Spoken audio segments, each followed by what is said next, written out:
Dime tu verdad, me diré lo que está pasando. Tú sabes cómo estoy sufriendo, todo lo tengo que decir. Cuéntame, tu despedida para mí fue dura. ¿Será que te llevo a la luna? Y yo no supe hacerlo así.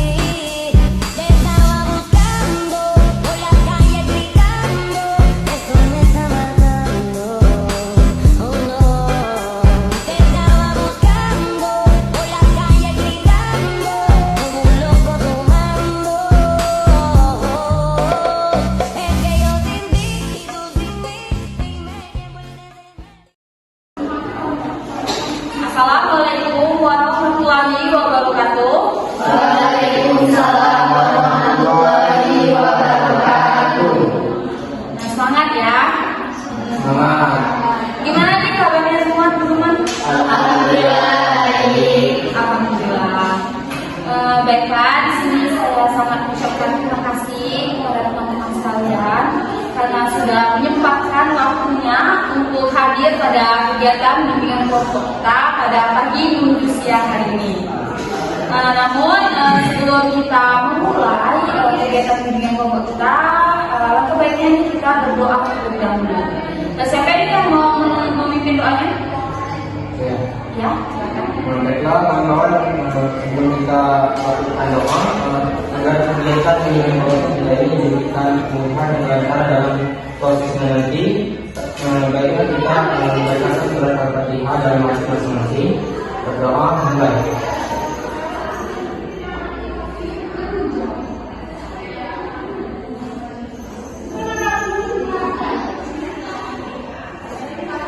Doa selesai. Baiklah, apakah teman-teman di sini sebelumnya sudah pernah mengikuti kegiatan bimbingan kelompok? Ada? Belum. Jadi saya sedikit memberitahu mengenai apa sih itu bimbingan kelompok. Bimbingan kelompok sendiri bertujuan untuk mengembangkan diri, misalnya berani untuk berbicara di depan umum, belajar untuk bertoleransi dan menghargai orang lain, belajar untuk berani untuk menyampaikan pendapat dan ide, sharing informasi, bisa menambah pengalaman dan wawasan, serta dapat menambah pemahaman dan pengetahuan teman-teman sekalian. Bimbingan kelompok sendiri seperti yang kita lakukan pada saat ini duduk setengah berikat untuk memudahkan kita semua saling berinteraksi dan berkomunikasi antara satu sama lain. Di sini saya sebagai PK pimpinan kelompok dan teman-teman sekalian sebagai anggota. Diharapkan juga pada kegiatan bimbingan kelompok kita ini diharapkan adanya keterbukaan dan kesetaraan dari teman-teman untuk menyampaikan ide, pendapat, atau gagasan yang artinya tidak usah tunjuk-tunjuk atau saling menunjuk antara teman sama lain. Pada kegiatan bimbingan kelompok kita juga akan membahas mengenai permasalahan apa yang menurut teman-teman yang menarik atau sedang tren untuk kita bahas pada kegiatan ini agar kegiatan bimbingan kelompok kita ini lebih hidup dan lebih menarik. Diharapkan juga teman-teman sekalian ini berpartisipasi aktif dalam kegiatan kita, menyimak, merespon. Dan jika ada teman-teman yang sedang berbicara, maka diharapkan kita semua untuk dapat menyimak, mendengarkan dan tidak memotong pembicaraan. Dari yang tak kalah penting lagi, di saat pembicaraan kita nanti, pembahasan kita nanti menyangkut sekolah ataupun ada instansi terkait dengan lembaga tertentu, maka diharapkan kita semua dapat mempersiapkannya. Baik, sebelum kita mulai ini, baiknya kita perkenalan dulu nggak sih, agar kita sama-sama lebih akrab dan saling mengenal satu sama lain. Boleh? Boleh. Boleh ini dari ujung kiri saya. Perkenalannya dilihat, sebutkan nama panggilan, terus sebutkan juga buah apa yang disuka, sama buah yang nggak disuka, terus beserta alasannya. Gitu. Terus ketika teman-teman menyampaikan nama panggilannya, kita semua say hi, seperti itu ya. Ya. Nanti.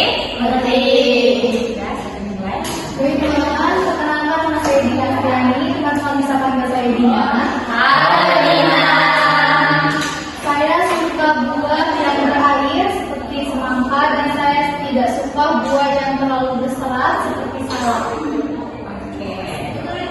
Selanjutnya, Baik, perkenalkan nama saya Nidhi Sinta Utami Prayoga, biasa dipanggil Gita. halo Gita. Buah yang saya sukai yaitu kelengkeng. Saya tidak sukai jeruk karena kelengkeng itu enak.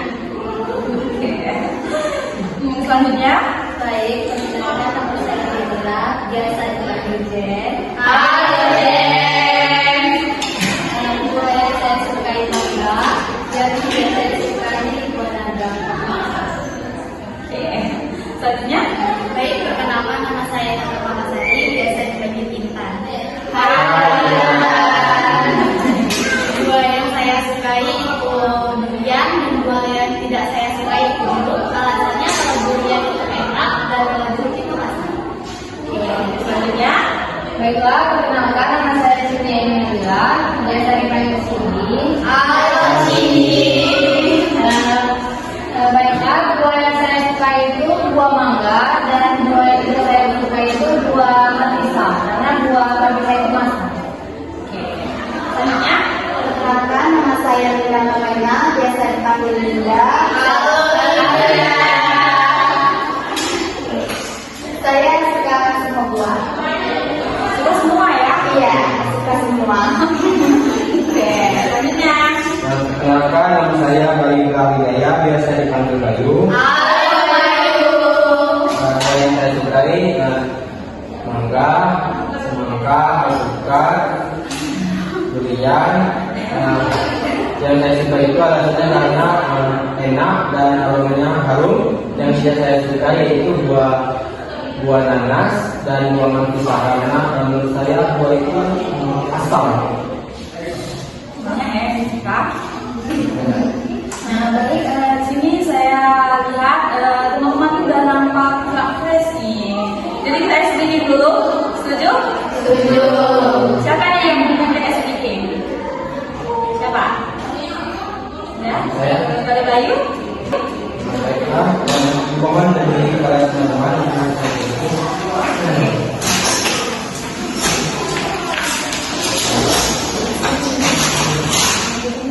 untuk teman-teman untuk menaruh porsi di depan banyak 4 porsi.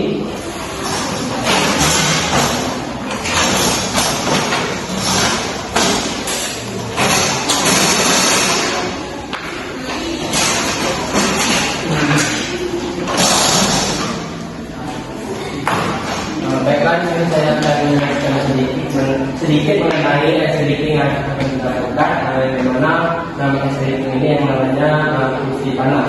Dan di mana nanti teman-teman sekalian akan memilih kursi yang ada di depan kita sambil menyanyikan maunya lagu buat bangsa atau baru pada 5. Untuk kesepakatannya, sedikitnya mau berapa kali? 2 kali atau sekali? 2 kali. 2 kali aja. Baiklah, kepada teman-teman, apakah ada yang ditanyakan sebelum kita melakukan sedikit ini? Iya. Sudah paham? Ada. Kita mulai? Bisa.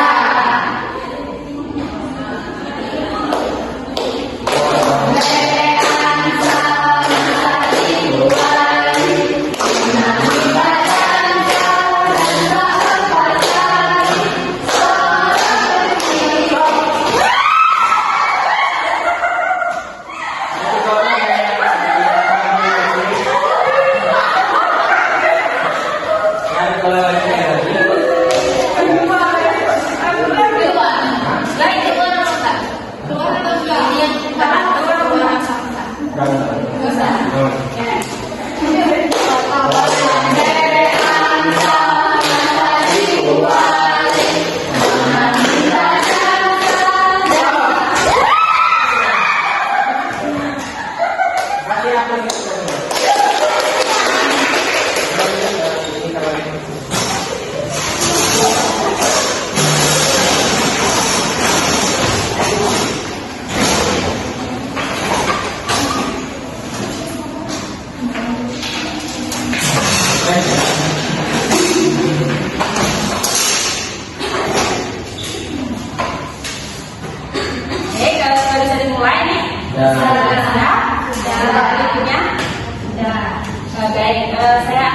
sedikit mengulas kembali mengenai kegiatan bimbingan kelompok kita pada hari ini.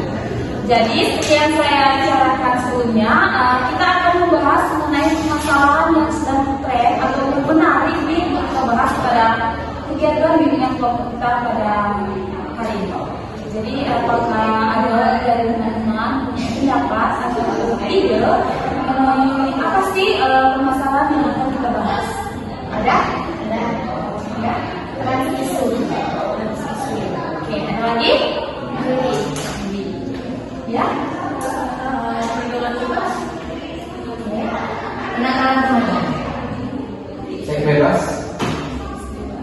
Oke. Nah, jadi sudah banyak nih ya teman-teman yang menyampaikan pendapatnya mengenai apa sih masalah yang akan kita bahas. Jadi di sini kita akan memilih nih. Jadi kesepakatannya kita akan membahas mengenai topik apa? Banyak tadi apa mbak? Masih sebanyak. Trust issue. Jadi tadi saya juga pada nonton. Isu. Oke, trust issue ya. Oke, jadi dari teman-teman sekalian ada yang tahu sih mengenai apa sih itu trust issue? Ada? Oke, udah Intan? Mungkin trust issue itu sulit mempercayai orang lain. Itu juga bisa dari faktor dari masa lalunya atau trauma, misalnya dari pertemanan atau dari keluarga. Oke, iya sih.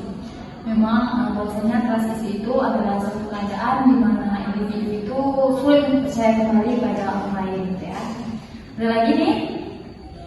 Oke, kalau kita Trust issue itu masalah kepercayaan. Oke, ada lagi? Mbak Linda? Trust issue adalah seseorang yang sulit percaya kepada orang lain dan sulit membuka diri kepada orang lain karena memiliki pengalaman yang tidak menyenangkan.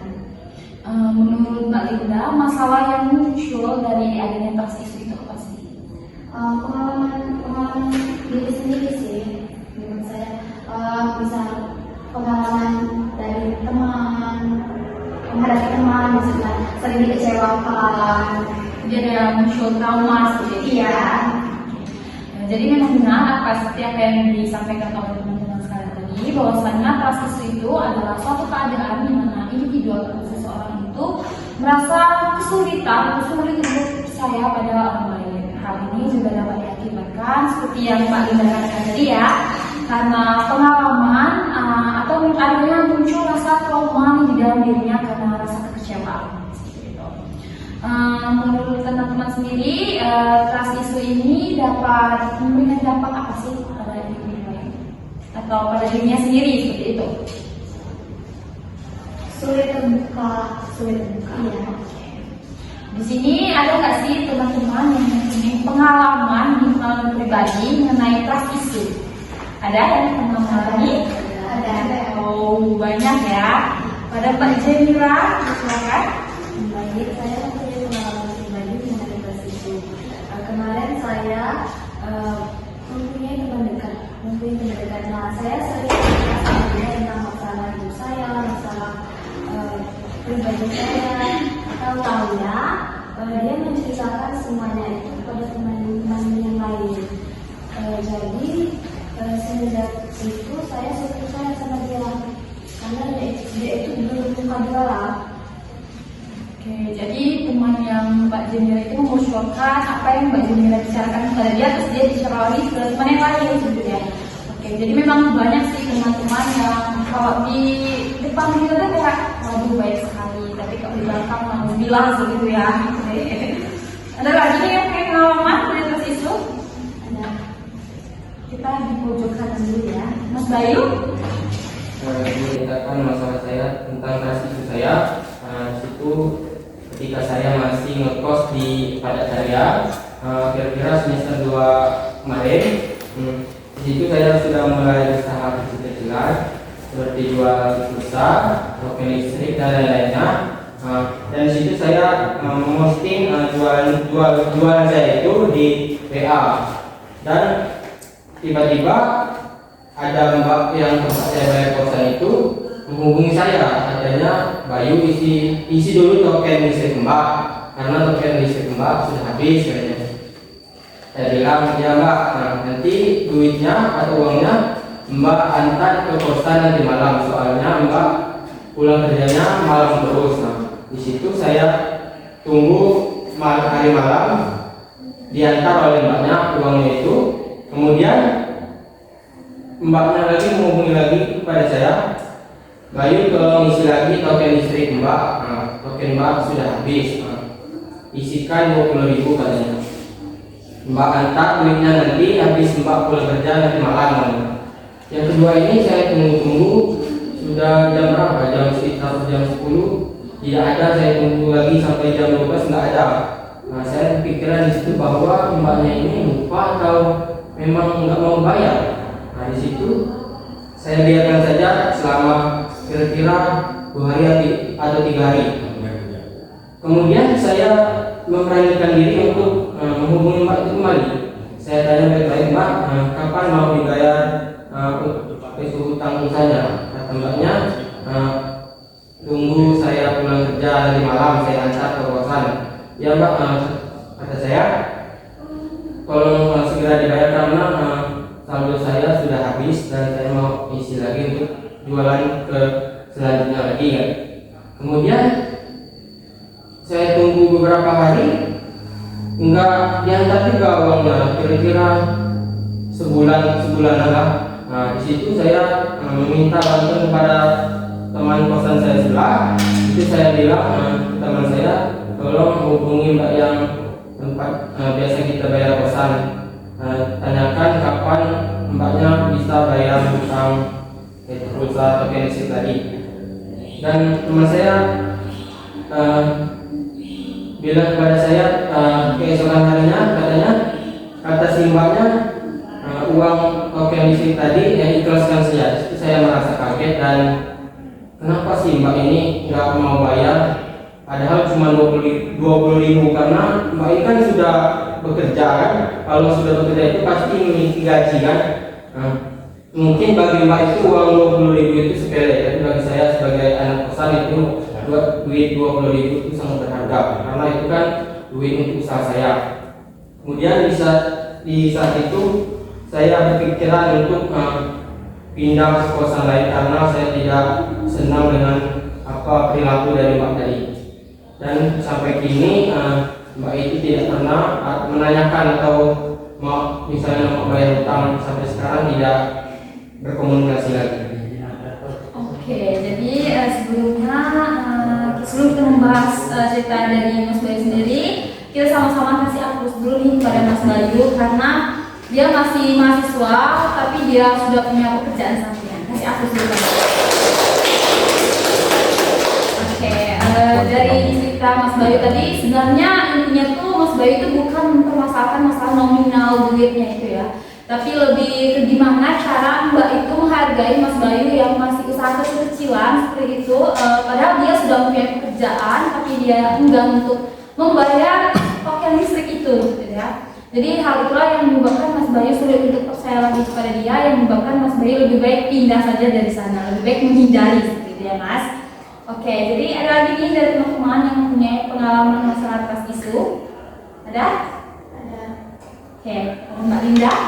Kalau saya mempunyai pengalaman isu mengenai anak kos yang di samping saya itu ini sulit untuk terbuka pada orang lain. Tetapi kenapa pada saat itu dengan orang tersebut padahal baru kenal, saya itu lebih mudah baur, lebih mudah terbuka, seperti mudah mengasihkan kunci kos, mudah kalau dia minta tolong saya bantu sebisa saya. Dan pada saat itu dia meminjam baju kepada saya, meminjam bajunya itu cukup lama, sampai saya itu lupa. Pada saat saya ingin mau memakai baju tersebut, baju tadi saya cari tidak ada. Nah, rupanya saya ingat kembali baju tersebut dipinjam kepada anak kos ini tadi. Nah, saya tanyakan kepadanya, tidak, katanya tadi tidak meminjam baju, padahal baju tersebut jelas-jelas kepada dia.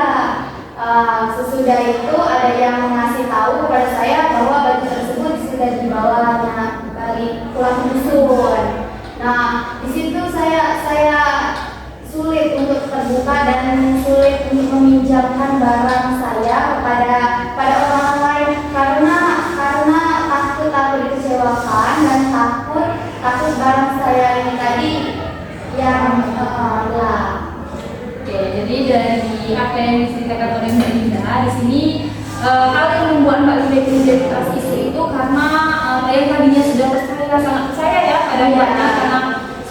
berani untuk meninggalkan kunci kosan kepada dia, tapi dia bersikap seperti itu.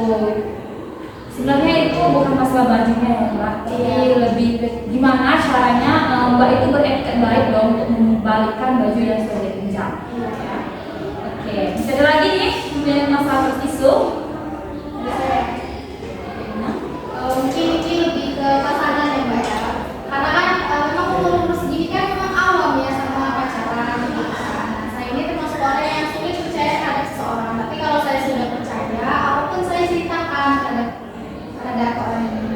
Nah, jadi saya punya pasangan, tapi di saat saya belum menemukan rasa kepercayaan terhadap dia, dia itu seperti sudah sudah percaya sekali kepada saya kan. Jadi hal inilah yang memicu saya untuk saya juga ikut percaya, karena kan kunci dari sebuah hubungan itu kan adalah suatu kepercayaan. Jadinya saya juga percaya kan sama dia. Tapi saat saya sudah percaya, malah saya dikhianati seperti itu kan. Jadi dari pengkhianatan inilah saya sungkan untuk mudah percaya lagi terhadap seseorang. Oke, jadi ini masalah hubungan ya Mbak. Jadi sekarang hubungannya sama mantan ya, udah lost contact atau gimana? Iya, udah. Jadi karena memang dia kalau sudah dikecewakan itu sulit untuk membuka diri, apalagi diselingkuhi gitu ya. Ya, dia sudah diselingkuhi, jadi mungkin karena memang penyakit selingkuh ini emang nggak ada obatnya. Karena kenapa sih harus selingkuh gitu ya? Kenapa nggak diputusin dulu atau diakhiri dulu hubungannya? Kenapa harus memilih untuk berselingkuh? Jadi hal itulah yang membuat Mbak Dina sekarang menjadi trust issue dan sedikit menutup diri ya, apalagi di dalam hubungan percintaan gitu. Oke, ada lagi nih dari teman-teman yang punya masalah trust issue? Masih ada lagi? Mungkin Mbak Intan kali ya. Ada Mbak? Mungkin saya ada pengalaman pribadi seperti Mbak Dina tadi, yaitu tentang hubungan. Saya pernah menjalin hubungan itu sama mantan saya sebelumnya. Di situ saya menjalin hubungan sudah sangat lama, bisa dibilang. Ketika saya sudah percaya sama dia, saya sudah menceritakan semuanya tentang masalah, tentang pertemanan atau tentang yang lainnya. Di situ pokoknya kita sebagai perempuan itu kan ada yang rasa lagi sayang-sayangnya gitu kan. Waktu di situ saya lagi sayang-sayang, tapi ternyata dia malah jalan sama perempuan lain. Dan di situ saya tidak tahu sama sekali kalau dia jalan, tapi saya ada feeling kalau di situ tuh dia berubah. Nah, dari sana saya mencari tahu kenapa mantan saya itu berubah sepenuhnya kepada saya. Habis itu saya mencari tahu, saya bertanya kepada teman-temannya, dan ternyata di saat itu dia sudah jalan sama perempuan lain. Dan di situ saya tidak diberitahu oleh dia.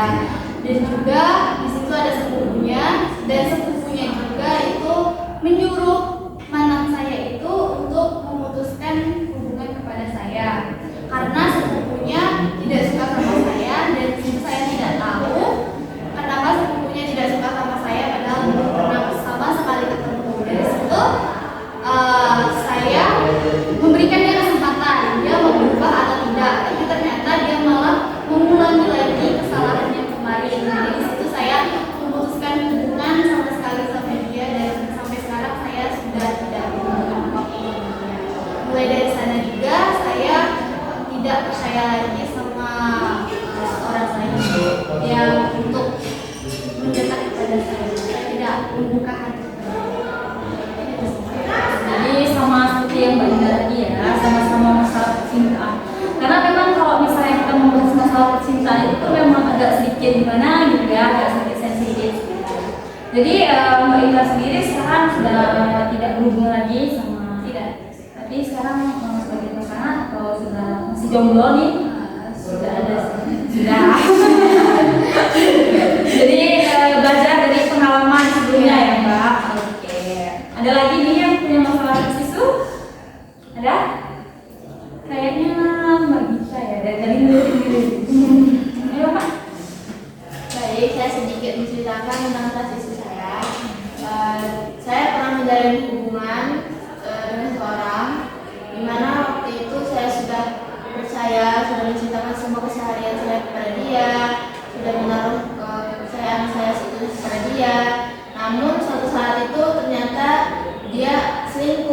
di belakang saya. Jadi ketika itu saya langsung cut off dengan dia. Terus setelah selesai berhubungan dengan dia itu, saya langsung tidak mulai kepercayaan pada semua orang, sama laki-laki. Jadi saya tidak mudah percaya dengan laki-laki lain. Oke, jadi ada 3 ya masalah tentang percintaan di sini yang agak kompleks karena sama-sama diselingkuhin gitu kan. Oke. Jadi dari kisahnya Mbak Gita, Mbak Nina, sama Mbak Nina tadi sama sebenarnya masalah itu karena disinggung. Karena baik lagi saya bicara karena kalau misalnya selingkuhan sifat orang yang suka selingkuh itu memang nggak ada obatnya Mbak. Jadi sadar diri aja di kita kalau sudah dikecewakan seperti itu lebih baik kita menghindar, menjauh seperti itu ya. Nah, jadi hal itulah yang membuat Mbak Gita sekarang lebih praktis atau lebih berarti sekarang jomblo. Enggak. Oh, jadi sekarang sudah coba untuk Menerima. Tapi sekarang sudah punya pasangan kembali. Oke. Cewek Melayu. Oke, ada lagi yang punya masalah trust issue? Ada? Kayaknya Mbak Jen ya. Mbak Jen ini kayaknya banyak banget masalah trust issue-nya. Boleh dong diceritain? Jen itu gay. Potong gitu tadi. Ini belum kan? Tidak sih, ini yang punya masalah trust issue. Masih? Enggak? Tidak. Oke. Nah, jadi dari beberapa teman yang sudah menyampaikan pengalaman pribadinya mengenai masalah trust issue, dapat kesimpulan ya bahwasanya trust issue ini tuh sebenarnya dapat terjadi karena orang-orang terdekat, orang-orang dari lingkungan sekitar, gitu ya. Karena trust issue ini membuat seseorang itu tidak percaya lagi pada orang lain, gitu. Karena mungkin di dalam dirinya tuh punya rasa kecewa dan juga rasa trauma yang membuat dia lebih berhati-hati lagi untuk agar dia tidak kembali mengulangi kesalahan yang sudah dia perbuat sebelumnya, karena dia terlalu percaya kan sama orang. Nah, jadi yang membuat dia menjadi lebih hati-hati. Intinya tuh sebenarnya trust issue itu kita tuh lebih hati-hati aja gitu ya, karena lebih baik menghindari seperti itu. Selanjutnya selesai teman-teman mengungkapkan pengalamannya nih kan, apa ada nih dari teman-teman sekalian yang ingin menyampaikan solusi dari adanya trust issue yang ada di dalam diri teman-teman sekalian? Solusinya ada? Ya, dari Mbak Cindy. Baik, mungkin solusinya itu untuk tidak terlalu percaya kepada orang lain dan juga memberikan semua pengalaman privasi diri sendiri itu kepada orang lain, karena orang lain itu belum tentu bisa menjaga privasi diri kita, dan bisa jadi juga dia itu mempunyai rasa yang kadang-kadang nggak suka sama kita sehingga dia memberitahu pada orang lain. Intinya itu tidak terlalu percaya, jangan terlalu memberikan kepercayaan kepada orang lain. Oke, jadi lebih waspada dan hati-hati gitu. Terus kita juga kalau misalnya baru kenal sama orang itu jangan terlalu kayak semua dibicarakan seperti itu. Jadi kita harus lebih mendalami dulu nih orang itu gimana, dari mana seperti itu. Sebenarnya hati-hati itu wajib banget gitu ya. Dari lingkup apa saja itu harus hati-hati, apalagi ini masalah pertemanan seperti itu ya. Oke, masih ada lagi nih dari teman-teman sekalian yang mau menyampaikan solusi dari trust issue ini. Oke, Mbak Linda. Kalau aku sih membangun kepercayaan pada orang lain dan mencari tahu latar belakangnya seperti apa dulu. Jangan mudah terbuka pada orang baru, karena kita kan tidak tahu orang seperti apa dan pengalamannya menghadapi orang lain itu seperti apa. Oke, balik lagi lebih hati-hati ya Mbak ya, dan menjaga diri seperti itu ya, untuk tidak berlarut-larut dan agar tidak mudah percaya sama orang. Masih ada lagi nih yang mau menyampaikan solusinya? Mungkin solusinya itu kita lebih hati-hati lagi untuk memilih teman ataupun memilih pasangan supaya kita tidak salah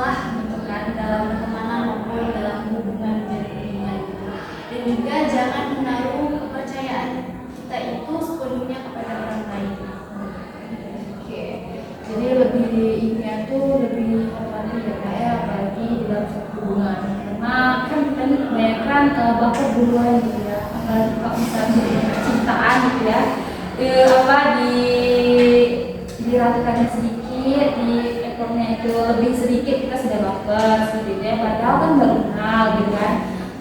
Jadi kita lebih mendalami dulu gak sih sebelum kita menaruh hati pada dia gitu ya, kalau misalnya kita lingkup hubungan percintaan seperti itu. Kalau dari lingkup pertemanan sendiri ya itu mendalami dulu gitu, jangan terlalu berbicara itu kita tahan-tahan dulu lah kalau misalnya udah kenal seperti itu ya, karena takutnya kan orang ini kebanyakan kalau kehidupan kita tuh baiknya wah luar biasa gitu ya, tapi kalau misalnya gampang gila seperti itu ya, karena kan ya kita nggak tahu ya gimana pikiran orang lain. Oke, ada lagi nih yang mau menyampaikan solusi? Kayaknya dari sini kurang aktif sekali nih sekarang.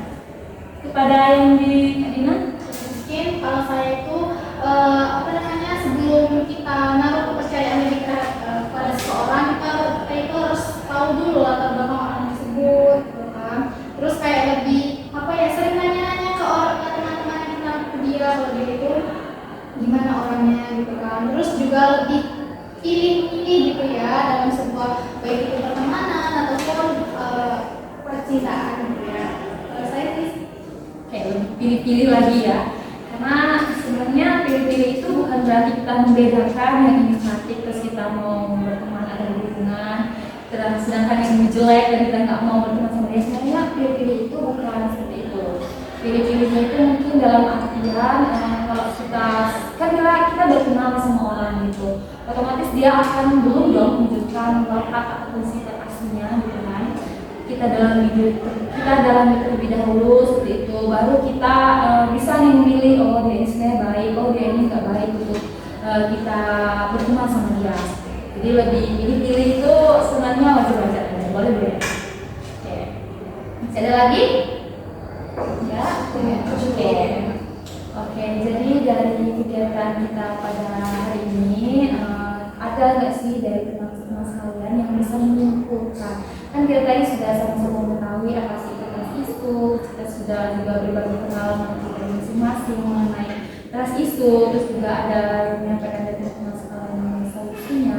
Jadi ada nggak sih teman-teman di sini yang ingin menyimpulkan kegiatan kita pada siang hari ini? Ada? Oke, teman kita. Baik, saya sedikit menyimpulkan tentang kegiatan kita pada siang hari ini, yaitu tentang trust issue, di mana trust issue itu masalah kepercayaan kepada kita kepada orang lain. Trust issue itu muncul terdapat dari beberapa faktor. Yang pertama yaitu seperti traumatik kita, seperti dikecewakan, terus dihianati, lalu juga dengan faktor lingkungan, lalu pola asuh, juga dari sosial kita. Jadi dari lingkungan sekitar. Ada lagi yang ingin menyimpulkan? Oke, Mbak Linda.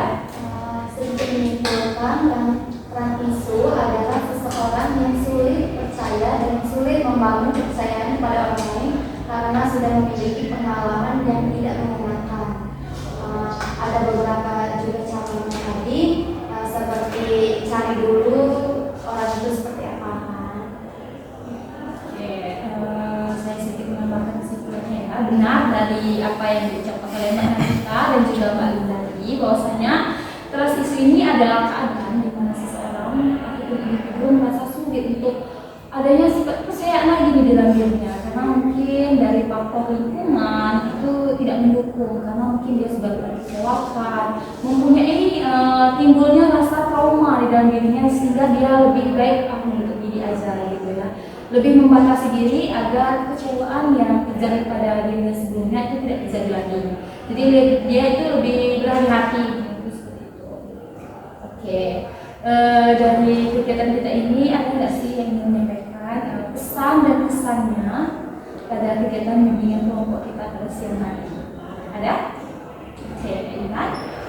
Mungkin untuk pesan dan kesannya untuk bimbingan kelompok kita pada hari ini, untuk pesannya itu semoga untuk kedepannya kita bimbingan kelompok ini bisa lebih baik lagi dari hari ini. Dan untuk kesannya itu PK-nya asik, dan juga untuk bimbingan tadi juga lumayan asik dan membuat kita semakin rileks. Oke, saya sedikit gimana ya, masih dulu deh kayak asli gitu. Oke, ada lagi nih dari teman-teman sekalian yang ingin menyampaikan pesan dan kesan pada kegiatan bimbingan kelompok kita pada siang hari ini? Oke, Mbak Jamila. Untuk pesannya, semoga bimbingan kelompok ini kedepannya berjalan dengan rutin agar bermanfaat bagi untuk kita maupun untuk mereka. Kalau untuk kesannya, semoga dengan bimbingan kelompok ini membuat kita lebih berinteraksi lagi dengan mereka. Oke, kalau dari saya sendiri pesannya pada kegiatan bimbingan kelompok kita pada siang hari ini, semoga setelah berakhirnya bimbingan kelompok kita pada siang hari ini, kita semua masih dapat berkomunikasi dengan baik, berinteraksi, seperti yang misal kita sama-sama jalan, kita saling menyapa, jangan saling kayak pelan nggak lihat gitu kan. Karena kan kebanyakan orang kalau misalnya udah ketemu sekali itu kayak pas ketemu lagi itu kayak nggak kenal gitu ya. Jadi jangan gitu. Nah, kalau kesannya saya sebagai PK di sini sangat berterima kasih nih pada teman-teman sekalian karena sudah sangat aktif, berpartisipasi aktif, menyimak dan mendengarkan apa isi pembahasan kita pada siang hari ini. Saya sangat berterima kasih akan hal itu. Kayaknya ini waktunya sudah cukup ya bimbingan kelompok kita pada siang hari ini. Saya kembali lagi mengucapkan kepada teman-teman sekalian terima kasih karena sudah menyempatkan waktunya, sudah aktif gitu ya pada kegiatan kita. Saya akhiri bimbingan kelompok pada siang hari ini. Wassalamualaikum warahmatullahi wabarakatuh. Waalaikumsalam